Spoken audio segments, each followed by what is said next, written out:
Steiner's in the ring as the show begins, cutting a promo on Booker T. Booker responds, vows to win the U.S. title, and so the match begins. It's Booker T versus Rick Steiner for the U.S. title. As we are told, the referee is Scott James. He can't be Scott Armstrong. He has to use his real name here as a referee. Gotta have credibility. So, Steiner goes up top for the Bulldog. Talk about the random promo by Rick Steiner.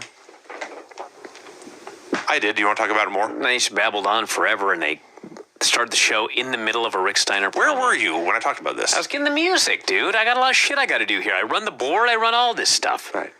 You want to run the fucking music? It'd be better. You don't even know what song it is. What song is it on here? What game loop is it? There's 20 of them. Yes. It doesn't matter. Pick one. No, it doesn't matter. It's the same song every week. It doesn't have to be. It can be any song you want. So, yeah, sometimes I'm doing some shit here, Vinny. I don't ignore you because you suck. I ignore you because I'm doing other shit. And I pay attention. I'm like, I was only looking at that for 2 seconds. Could he really have talked about Rick Steiner's opening promo? I mean, Daddy, I said all I had to say, Brian, but clearly you have more to say, so have at it. I don't know what you said, so just talk about the match. So, I don't care. So Steiner goes to the Bulldog, but Booker T brings him down with an avalanche jackhammer, which I don't think was the idea. And then Rick hits a low blow, and Scott Steiner attacks with a DQ. DDP makes a save. We have another long, rambling promo. As the babyfaces are clearing the ring, Scott tries to just get thrown over the top rope, and something went haywire. The bridge was too high. He goes Adam's apple first into the rope. I screamed. He's Scott Steiner. He can't be killed, so he survived. And, well, let's talk about this spot in this match I don't think you talked about. When they both fell down. The avalanche jackhammer, was that it? That's what you got out of it? Was it off the top? Was it off the ropes? No. Okay, that's something else. Rick Steiner tried to lift him up, and they both just fell down. Well, that sounds bad. In a heap. That sounds bad. And the announcers had to explain this, and their explanation was they both fell down. Duly noted. Well, they're not wrong. Okay. See, I knew you didn't talk about that. You can't lie to the fans, Brian. And security breaks it up, and we get a tag match for later on. Because, when this match was over, I thought, you know what I want to see more of on this show? These two guys. Yes. But I will say that Booker being out there has added life to this show. It is a huge change. They've brought a star back, and now, shit feels a little more important. Yes. And then, much like Dynamite today, they run down the rest of the show. Good. Yeah. Your main event is Jeff Jarrett versus Dusty Rhodes. Bad. That's your main event? That's what they said. They just announced the main event. That's what they said. They had a recap. Brian made a segment into the show. A recap of all of Dusty's appearances this year. Did they really say that was the main event? I'm Dusty pretty sure Rhodes they and did. Jeff Jarrett. I can go back and check. So they announced the main event and then say another match is the main event. Right. I mean, I don't care. It's just really? So they recap the Cruiserweight Tag Team tournament that's going on, including a match on Thunder where the Young Dragons beat Kwee Wee and Mike Sanders. We got to start watching these Thunders. We're missing out on some action. Now I know you've gone mad. The Young Dragons versus Mike Sanders and Kwee Wee in a tournament match? How could that be bad?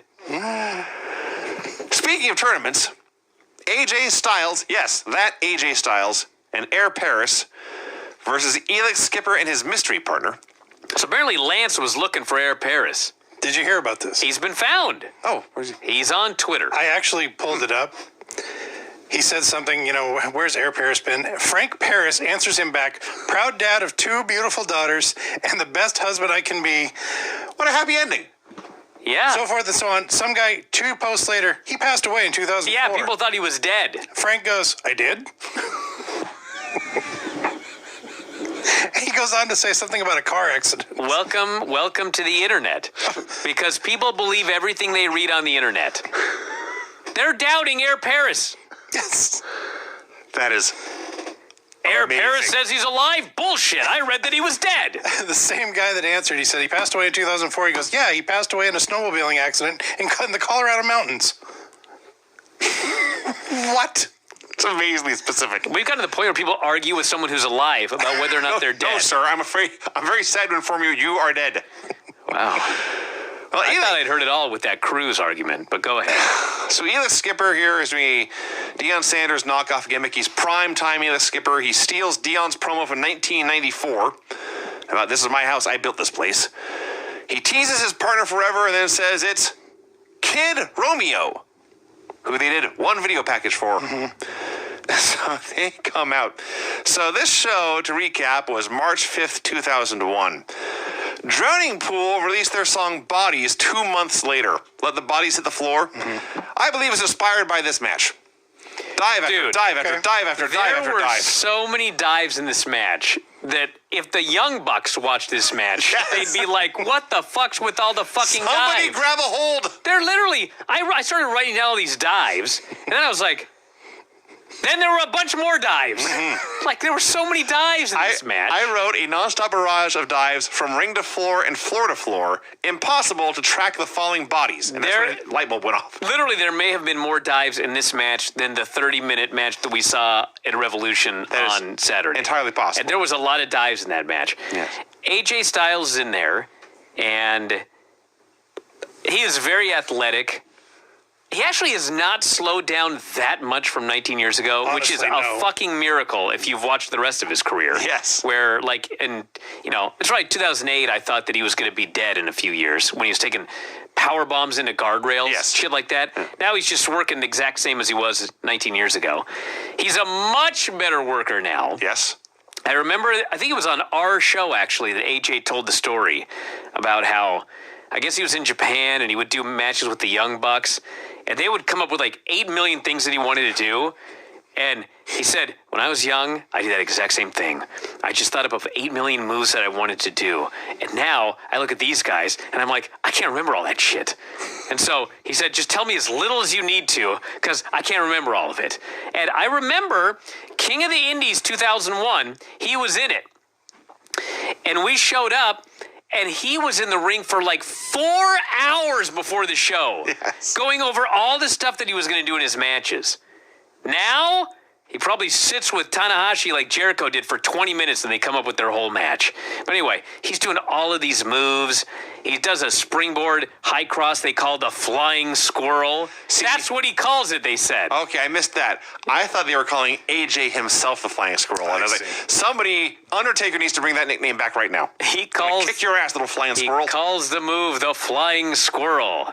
Wow. And they did a million moves, and then Kid Romeo hit a move, and he won. But they had no replay, so I don't know what the move was. I believe it was a Northern Lights bomb. They just cut to the back. It was very exciting. Oh, it sure was. It was ridiculous. Like, people are mad today about people killing the business. Holy fuck. This match in 2001, I can't believe there was it. This might have been what killed WCW. There's only 3 shows left. Maybe it was all these moves. There were none left for anyone else. Yes, WCW died because of this match. They're right. Sean O'Hare gets a promo backstage on Totally Buffed. They have a match that's Totally Buffed. By the way, it is now officially Totally Buffed. That's the name of the team. Cool. They have a match with Totally Buffed at the pay-per-view. He has a match with Lex Luger tonight. Maybe it's not that they're strong, but that they're Very shiny. shiny. They are. It's accurate. Yes, totally buffed. Yeah. So he's going to fight tonight. He's going to make sure they get payback for jumping Palumbo last week. It's a very simple, basic promo. It was so much better than his promos the last couple of weeks where he screamed. Million, billion times better. Just talking like a normal guy, saying, tonight, Lex, you're going to know what it's like to be in a real fight. Yes. Now, they did the match, and I can tell you for a fact, it was not a real fight. But when he talked, I believed it might be. this felt like a guy who had been in a fight before and was going to bring another fight to somebody else. Yes. It was an unspeakable improvement over what he's been doing Yes. lately. But in execution, they had a very Now, fake match. Sadly, they did have a match. Watching Lex Luger bump in 2001 is just painful. Yes. He tells the story of when he slept wrong on a plane basically and woke up paralyzed is what he says. And you watch him here, it's totally believable. This looks like a man on the verge of paralysis at any point. Okay, so there's a spot in this match that I have to talk about. Is it the metal elbow forearm? No. Is it the boot? No, what happens Okay. is We all have a nominee. Yes. O'Hare does a flip and he sells his knee. Yes. Okay. Buff Bagwell then runs down with a chair. and the referee has to be distracted. Right. Okay. So, does Buff get in the ring and hit a chair shot and then bail? No. Buff gets in the ring and he starts hitting him with his chair. Bang. Bang. Bang. Bang. Bang. He's just fucking banging on him with this fucking chair. I'm like, how long does this referee have to be distracted? Bagwell's like building a house. Bang. Bang. Bang. Bang. The referee's still distracted. I'm like, dude, how long is this going to go on? Bang. Bang. Bang! Then he puts the chair on the ground. And he starts putting the guy's ankle in the chair. Yeah. Yes. I'm like, it's been 5 minutes. The match is still going on. So I'm like, fuck, just get the fuck, get it over with and get out of here so this ref doesn't have to look so stupid. So he starts to go to Pillmanize the leg, and then the ref just turns around and catches him. Yeah. Yes. I was so angry I don't blame you. that I had watched this fucking referee have to be distracted for 5 minutes when the end of the spot is he just catches the fucking guy anyway. He says, get out of the ring. So Bagwell gets out of the ring. So then 5 seconds later, this fucker gets distracted again and Buff gets back inside the ring. Yes. This all happened. Buff then accidentally hits Luger. The ref turns around, and there's Bagwell in the ring again. And he goes, hey, get out of the ring. I'm like, fuck you. Just fuck off. O'Hare hits the senton. He gets the pin. By this point, nothing was saving this match. No. This match was done. And then, after the finish, when O'Hare pins Luger, guess who gets back in the ring again? Marcus back. Bagwell. And he hits the blockbuster. Holy God, I wrote end already. Yeah. And then thankfully they did end. Okay. That sucked. That segment sucked. This all started. Palumbo runs down to help out Sean O'Hare. They're in the corner, and Chuck runs over. He's at the feet of Sean O'Hare, and Luger is standing right there looking at him. And Palumbo, you can hear him, boot me. And Luger goes, buh? Palumbo reaches in, grabs Luger's boot. Yes, this is all before the Buff Bagwell stuff. Yes. And he takes Luger's foot and thrusts it into his own chest, and he falls backwards. And then Luger catches on. Oh, you want me to boot you? And he does it again. Unbelievable. So Brian has talked about the end of the match. Craig has talked about the middle. I'm going to talk about something near the beginning. Wait till I talk about Raw based on this. So there's a spot where Luger gets whipped into the corner, and he comes off with the stainless steel forearm of death. And I think he actually legitimately rocked Sean O'Hare's head with a stainless steel forearm. Because O'Hare goes down. Lex stalls forever before making the cover. He's just flexing and posing and killing all kinds of time. Eventually he drops down to make this cover, and O'Hare can just barely roll over to one side to get his shoulder up. It's very strange. Then O'Hare comes down, grabs Lex right in front of the ref. There's a wackiness of the boot. They start brawling out there. Then Buff's in the ring for 20 minutes, building a house. Then Buff's back in the ring. O'Hare was, I wrote, what the hell was going on? Then O'Hare went to the senton. What was this shit, I asked. So as Buff is doing the blockbuster to O'Hare back in the ring, I thought, where's Chuck Palumbo? To which Tony asks, where's Chuck Palumbo? He was decked, apparently, on the outside. Brian, I described this segment as a catastrophe. Hey, that's not a bad word. Yeah. You know, you mentioned Chuck Palumbo because he was involved here. This is a minor pet peeve, but it's another. I was talking about Charlie Caruso earlier. Every time Charlie Caruso interviews Seth Rollins, he has to call her Chuck. Mm-hmm. Got it. It's a Charlie Brown joke from the fucking 70s. Peppermint Patty always called Charlie Brown Chuck. Like, it's maybe mildly funny one time. Does that mean Murphy is Marcy? He does it every single solitary time. He's a geek. He's supposed to be a main eventer, and he's calling her Chuck every time, an old Charlie Brown joke. Please stop. Thank you. A limousine arrives, but as we would learn, it's not arriving at the building. It's arriving somewhere else. We cut inside. Where does it arrive at? Well, Brian, Hospital. the hospital. Okay. The yeah. hospital. Inside the limo, of all people, Sean Stasiak and Canyon. What a duo. They say they've arrived at the hospital. Canyon is there, he says. I'm here to pay Miss Jones a visit. And he actually explained, God bless him, I've paid for a camera crew. They're up there already to capture it all. Stasiak can't believe Canyon's going through with this, but he takes time to autograph a photo for Miss Jones, because everyone loves autographed celebrity photos. And Canyon's getting out of the car. Stasiak's laughing at a grand old time. There's a shot of the driver holding up his cell phone, and then the window closes. So I don't know. Was the driver recording the call or the conversation? Maybe he was. Which, come to think of it, Stasiak was there. Maybe that's his idea. Oh, wow. I don't know if this goes anywhere or not, but I was confused by this. And going back over, even more confused, because it never comes up again. Chavo does a promo, or he starts to cut a promo. He's talking about Shane Helms. I'm not scared of Shane Helms. He should be scared of me. He should be running from me. I've beaten him before. I'll leave him lying in blood at greed. That's all fine. And then it is to somewhere else in the back. We cut to Conan and Lance Storm mid-conversation, and Lance Storm says, quote, nice match on Thunderworth Awesome. If I knew you were that easy to beat, I would have wrestled you myself. It may have been faster than that. 4 dudes getting a brawl. Anyone get more than this than I did? Except for Canyon's horrendous tracksuit. Thank you, Craig. Canyon had a horrendous tracksuit. Conan, I'm sorry. Probably both. Okay. We will have been both. Holy cow. Jeff Jarrett versus Dusty Rhodes is announced. Boy. Outcomes. May I? Please. Have at it, Brian. The floor is yours. I loved this segment with all my life. Really? Jeff Jarrett is doing this promo, and he calls out Dusty Rhodes.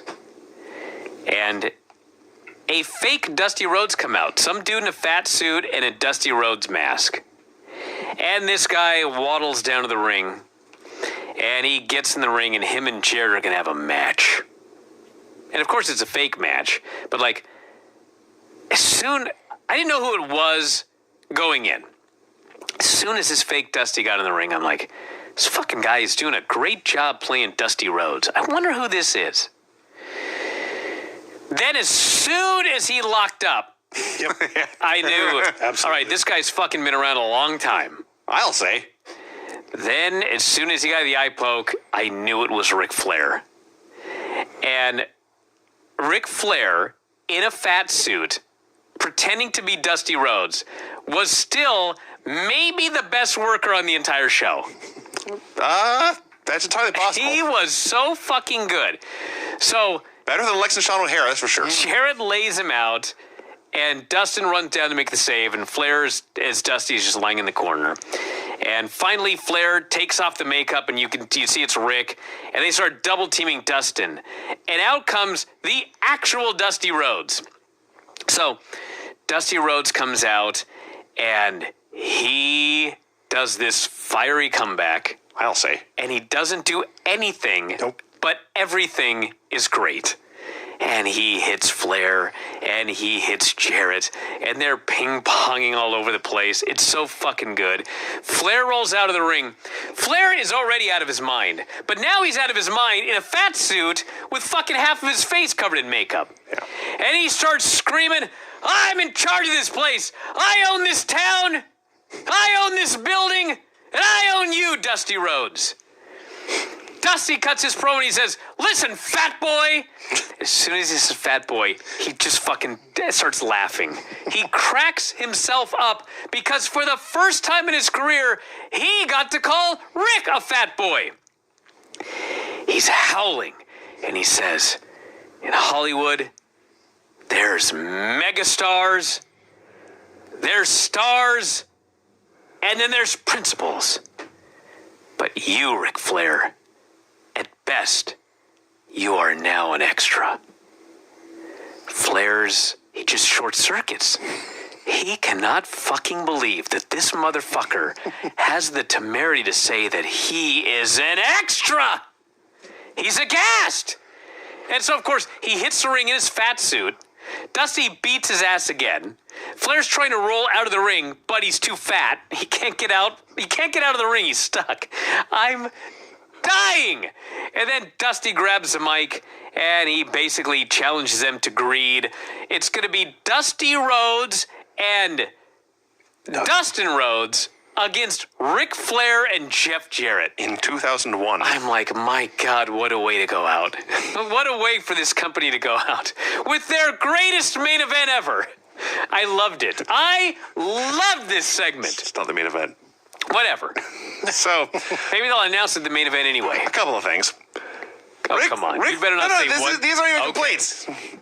Ric Flair, for those of you who don't know, when he got into pro wrestling, his hero was the American Dream, Dusty Rhodes. His dream gimmick, he didn't want to be the nature boy at the time. He wanted to be Pretty Ricky Rhodes, Dusty's brother. 30 years later, he finally gets to be Dusty Rhodes. I bet he had the time of his life, and that's saying quite a bit for Ric Flair. Oh, he sure did. For Ric Flair.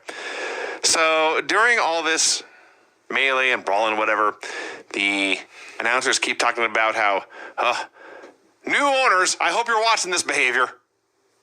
We're on week 6 of the new owners coming in to save the day at any time. Spoiler, they don't show up. Dusty starts cutting this promo, and we talk about, there's scripted promos, there's bullet points, and there's whatever this was. Dusty had no idea he was going to say when he get in the ring. He starts talking about Jeff Jarrett and Jeff Jarrett's daddy. He goes on a spiel about gas station condoms. And apparently Jerry picked the one that said, this one will make a fool. And that's how they got Jeff Jarrett. Now, someone here is not cool when Ric Flair threatened to, in his own words, Jap slap a fan. Oh, Don't say that, Rick. But yes, it's Jarrett and Flair versus the Roseses at Greed. Chavo Guerrero Jr. versus Shane Helms. This was not as good. So Shane, he got a new entrance with the Nitro Girls. I couldn't even believe my eyes. They give this guy a brand new entrance. He's got all of the Nitro Girls out there. We haven't even seen them. I don't even know the last time we saw him dancing. He gets them for his entrance. Yes. He's got new music, the lights, the lasers, or whatever the fuck it was, live dancing women. Comes down to the ring, does the job. To Chavo. I was like, my God. And one of the girls on the far right, completely out of sync the whole time. They were not the best dancers. No. the world ever saw. So Shane Helms has new music. Now, I remember this music because I thought he did. He had music that was a rap song. He rapped about his own finishing move. Wow. The Vertebraker. It wasn't played here, which makes me think, do they have to edit out Vertebraker? Maybe. Someone else had the rights to that song? Maybe he had the rights to it. Although he works for him now, so maybe they were like, we ain't paying you nothing for this song. I guess not. We'll just replace it. So, Kid Romeo and Primetime come out to attack Shane during the match. And that's when it hit me. This episode of Nitro was, in a lot of ways, similar to a contemporary episode of Monday Night Raw. There's a lot of talking. There's a reliance on legends. And there's interference everywhere. They're in the ring doing stuff. It's essentially a 3-on-1 match. The ref is watching. He doesn't care. Chavo wins the Brainbuster. Listen, I love Goldberg, and I have great respect for The Undertaker, but there's a big difference. And that is that when Goldberg and Undertaker are doing their thing, with the exception of Goldberg's promos, because he's a really good promo, like, on this show, these legends overshadowed everyone else on the show. Like, they were better than everybody. Yeah. They were better promos than everybody by a ridiculous margin. The action, I mean, they were better than practically everybody. And nowadays, it's like, Undertaker shows up and he does a chokeslam with his jacket still on. Against AJ Styles, of all people. So, there's a big difference. May I, Vince? Why, yes, Mr. Proper. We see Canyon. He Oh, enters. God. You want to? Well, now, before that, real quick, this company has 1 month to live. Okay, They brought back Ricky Rockman for spring break. for the latest spring breakout in a segment that is sponsored by, in the most 2001 thing ever, America Online and 1-800-COLLECT. Wow. The rival of 1-800-ATC. Call They were dueling collect call agencies. Now, So- Canyon. Canyon enters Mrs. Jones's hospital room. Yeah. We see she's in a bed. She's got a neck brace on. And we casually see apparently somebody who's had a Harvey Dent-like accident It's the Invisible Man. because he's wrapped from his neck to the top of his head. In banded, yes. I don't know what Canyon's plan was, but he's threatening Mrs. Jones. Does he look like a guy with a plan? That's true. He planted the cameraman. Okay. Now, number one, how did they let the camera crew in? Number two, where were all the nurses? Because Mrs. Jones takes one look at him and starts screaming. There was very lax security. That's all true. So he gets closer and closer. He's in minute 2 of his diatribe of how this is revenge for what the cat's done, and he's almost upon Mrs. Jones. I have no idea what he's going to do to this woman, physical or otherwise. I'm not sure. But clearly up to no good. And then, after about 3 minutes of him in the room, the cat, who had been in the hospital bed next to her, Yeah. has taken off all the bandages and jumps Canyon And his shirt. and his shirt and beats the snot out of him. That happened. Yes. So, Why didn't he jump Canyon when he walked in the room? Maybe he had his headphones on. so that all happened pretty much as you described. The thing is, like 3 times in this brawl, Canyon would take the cat out. He'd waffle in with a bedpan or something. Yes. And Cat would be down, and Canyon would turn around and he'd threaten Miss Jones more, and then Cat would attack him again, and they start over. This did it over and over again, like in a loop. Yes. The big finish, in a very literal sense, the cat grabbed some hospital equipment. Defibrillators. He defibrillated Canyon's ass. That is not a metaphor. That is not an exaggeration. And by the way, this is exactly how Austin got his revenge on Mr. McMahon. That was the enema. But yeah, it was an Oh, it was Enema. I apologize. But he did hit him with a defibrillator at one point. He did, Well, he it did was a shock him. bedpan. There was a bedpan. There's a bedpan in that. That was there too. If you're listening to this segment and you're thinking this is like is it like a bad ripoff of the Austin McMahon segment, don't even. It's so No. much worse than that.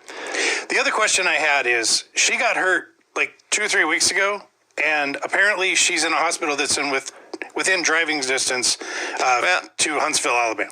We don't know that for sure because none of these people were ever at the building. Okay. This could all have been remote. I thought of that too. It's weird, but it's not as bad as when Taker and Kane went to visit their parents at the cemetery. Okay. That was worse. It's weird. I did love in this, as there's one point as the cat is beating Canyon's ass, and every time he drives a knee into his head, he shouts, "I hate you, and my mama hates you, and my grandma hates you." I laughed. That's all. I laughed because it was Canyon's line, the sincerity with which he described to Miss Jones, "It's nothing personal. You see, I hate him." That's exactly how he said it. Wait a second. And then when Shad attacks him and he's screaming, "I hate you." Personal, I hate it. Anyway, God. this was really, really dumb. Those were exact words, by the way. Do we mention this company has 3 weeks to live? Oh, come on. It was funny. Hugh Morris versus Mike Awesome. That's a fun match. 2 big giant men flying around throwing each other all over the place. This is an NXT match here. This was a Johnny Ace match. Yeah. All Japan style. Okay. Just hit a bunch of moves, big dudes, fly all over. That's all crazy happened. shit. For the 3rd time on this show, somebody runs in, attacks somebody right in front of the referee, and it's not a DQ. Now, I know in real life, they actually Is this where thought- Tony Khan got it? I know he's a Nitro fan. Possible. They thought, everyone believed Eric Bischoff was going to come in and save the day. But this show, in so many ways, felt like senioritis. Like, we have an obligation to the show, but we know it doesn't matter. Interfere. I don't care. Whatever. So Lance Storm attacks because there's one match we have not seen enough in WCW. It's Lance Storm versus Hugh Morris. Morris won with a moonsault. There you go.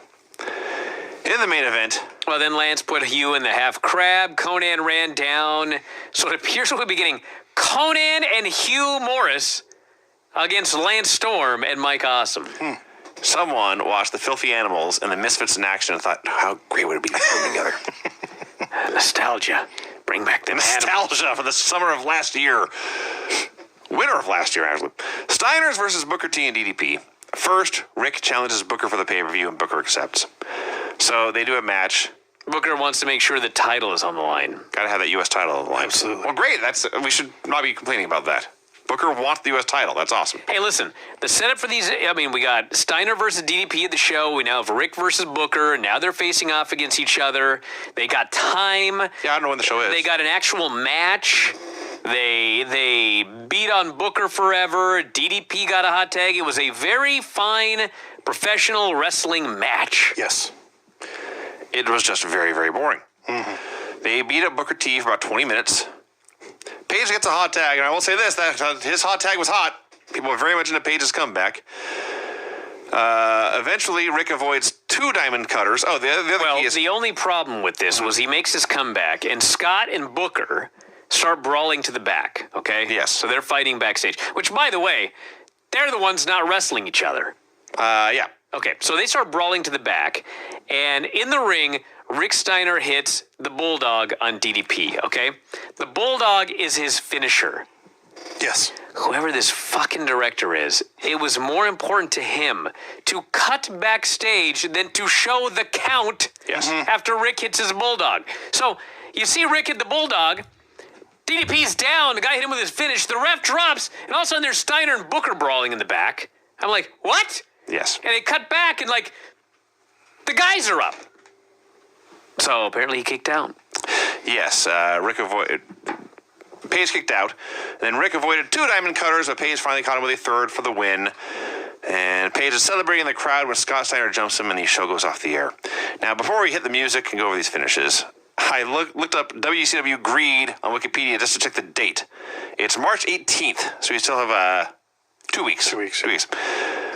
I can't help but notice this first entry. There aren't many weeks left, dude, so. There's only 3 weeks of the show. Yes. So under storylines. Are you telling me the Greed is the night before the final Nitro? I think so. No, it would be the night before, or 2 weeks. 2 weeks before. Yeah. All right, sorry. Yeah. The event featured wrestlers from pre-existing scripted feuds and storylines.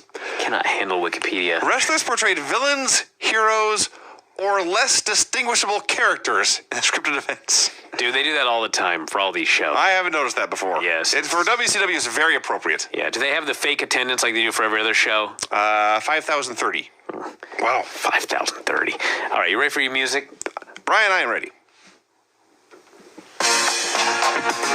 The finishes on this show were DQ due to interference, clean pin after interference by 2 dudes and the use of a chair in a match with some unimaginably bad officiating, clean pin when one retired guy imitates and mocks another retired guy and lies down, pin after 2 guys interfere because apparently interference is just legal in WCW now, pin after interference because apparently interference is just legal in WCW now, and pin after low blow.